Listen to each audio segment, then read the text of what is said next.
Today there will be no joking around or horseplay in the video, because today we're going to be talking about a 5-minute mod that costs $15 that could save you up to $2,000 in damages that you'll probably have if you don't do the mod. So what are we talking about? The Unifilter mod.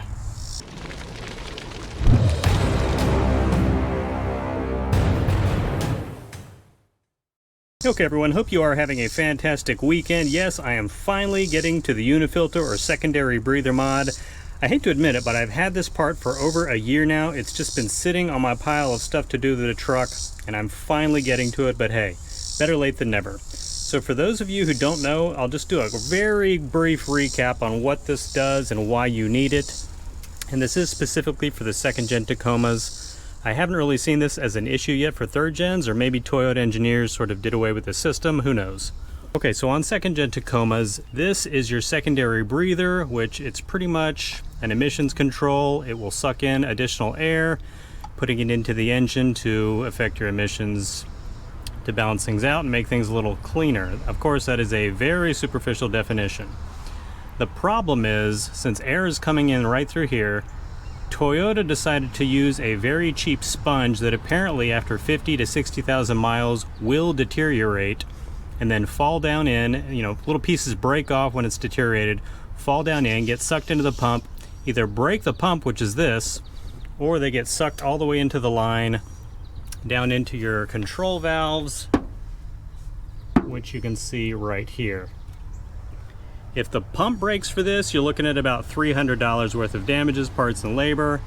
And if any of these get messed up, I've seen a whole range of prices, usually from $1,200 to $1,600. So that is certainly a headache.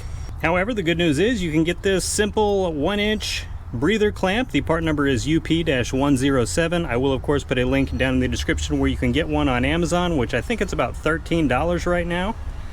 I have seen the price sort of fluctuate, but it's usually around $13 to $15. Only takes about 5 minutes to install. You can see it's a regular, it pretty much looks like a mini little cold air intake filter. Definitely much more durable than the sponge filter you'll see in there, which I'm curious to see how mine is, because I'm at about 45,000 miles on my truck. So we will get to the install, which should just take a few minutes with a few basic tools. And to do this quick and effective mod, you will of course need the Unifilter, one flathead, and one Phillips head screwdriver, a T25 Torx bit, and possibly some needle nose pliers. If when you remove the old filter it's pretty deteriorated, it might be a good idea to go ahead and pull the hose and check for any damage or clogs on the inside of there. Another quick note before we get started, I have a later second gen Tacoma at 2014, so there's the 2005 to 2011, sort of one, like the first part of the second gen Tacomas, and 2012 to 2015 is the second part. And as you can see, my pump for this, where we're going to be working on today, is actually back here behind the washer fluid reservoir. But if you have one of the earlier second gen Tacomas, it looks like this whole assembly is up here between the washer fluid and radiator. First off, this is just a plastic cap just to keep dust and everything out of there, keep it a little more clean. So you do have to take this off first. On mine, for the later second gen, there is a little clip over here. You just pop it up, and then one right over here on the side of the fender well. That's a little tight, but if you just sort of grab this one and get that loose, you can see right there, it's actually back here in sort of like the top right corner if you're looking at it from the front. If you get that one loose and pull it up, and then get your index finger and pull on the other one, the whole thing sort of comes out. And you can see they've got foam and stuff in there just to help keep dust out. Next up, you will take your T25 Torx bit. There is one bolt right in the middle, so go ahead and loosen that up. Shouldn't be too tight. And that should remove the whole top of the unit. Whenever you're removing little nuts and bolts and stuff on the inside of the engine bay, just be careful they don't get away from you so you don't drop them down in. And you can see that's how long that part is. With the one center bolt removed, to get this off, just take a flathead screwdriver or something similar. There's a little tab. There's two of these actually, one here and then one here in the front. This one's by far much easier to get to, so just pop that up and the whole thing will come loose. And you can see right there, this is the foam filter in question, and again, my truck has 45,000 miles, and it still looks fine. I was actually expecting this to be a lot more filthy. I would assume, if you live in a super dusty area, or maybe if you live on the coast where you get salt air and all that stuff, This would be a lot worse. You can see that's the part where the air is coming in. Sort of some dust. It almost looks like a little spider web and stuff. But not too bad. It doesn't look like mine was in danger of, deteriorating and causing that damage anytime soon. But it's definitely one of those things. It's better safe than sorry. So you will actually just be removing this whole piece, because you will take the unifilter. We're going to take this off, remove this whole mushroom part right here, and replace that with the unifilter. To remove this top part here, I've seen a bunch of people say it's sort of a pain and they ended up breaking it, but I mean, if you know you're never going to go back to this setup, there's really no harm in breaking it, because I mean, even if you have to get a new unifilter, I don't know, once a year, it's only $15, so you can just remove this whole thing with a little force and not worry about breaking it. But hopefully it'll show up on the camera. You can see there's these little tabs all the way around. Again, you can take your flathead screwdriver, see if I can get an angle here. Just get it under there and pop it out so it bends but doesn't break. And it looks like there's 4 or 5 of these, so just bend all those out and then the whole tip will come off. Right like that. And the filter installs easily. You just take it, make sure it is loosened up right there on the clasp, work it around the edge there, push it down as far as it'll go, all the way to the base of the little snail shell right there. And since this will be sitting on the unit like this, I'm going to go ahead and just make sure I can tighten that screw and tighten and loosen it in the future. Go ahead and tighten that down.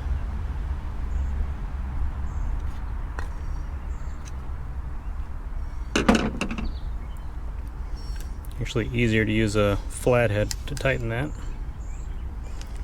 I'm not going to get it on a chokehold. Oh yeah! So I'm confident it's not going to fall off while I'm driving.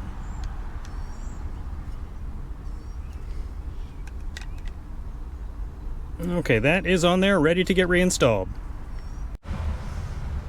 And once the new and pretty looking filter is on the unit, go ahead and slide it back down, lining up those 2 clips. You can see on mine, again, for the later second gen, it's sort of angled diagonally towards your radiator.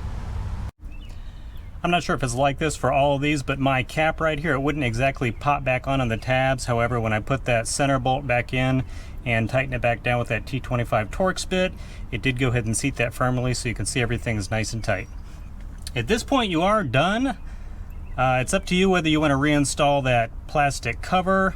The unifilter will stick out just a little bit. I'm going to go ahead and put mine on after the video, because if you can see right there, I got a little cleaning to do. But obviously having that dust cap on will keep stuff away from the unit, and it'll cover up most of the filter right here, so keep that a little clean. I'm not actually sure if these are reusable, like if you can take them out with some kind of cleaner, like you see with some of the K&N engine air filters. But again, these are only $13 to $15, so if you just buy one a year, you're probably good to go.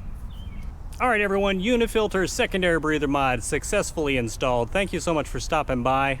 And as a special thank you, because you know I love you guys, I will be giving away one of these secondary breather units. Just like with all my other giveaways, all you have to do to be entered to win is comment below on why you think you deserve the unit, give the video a like, and make sure you're subscribed to the channel, and make sure I can see that you're subscribed. If I select you and check it and you have your settings private and I can't see that you're subscribed, I'll have to move on to someone else. Today is Sunday, July 15th, 2018, so we will do the giveaway. It will run from today, and I will pick the winner next week, so Sunday, July 22nd. So good luck to everyone. That will do it for this video. Hope you enjoy the rest of your weekend, and I'll see you in the next video.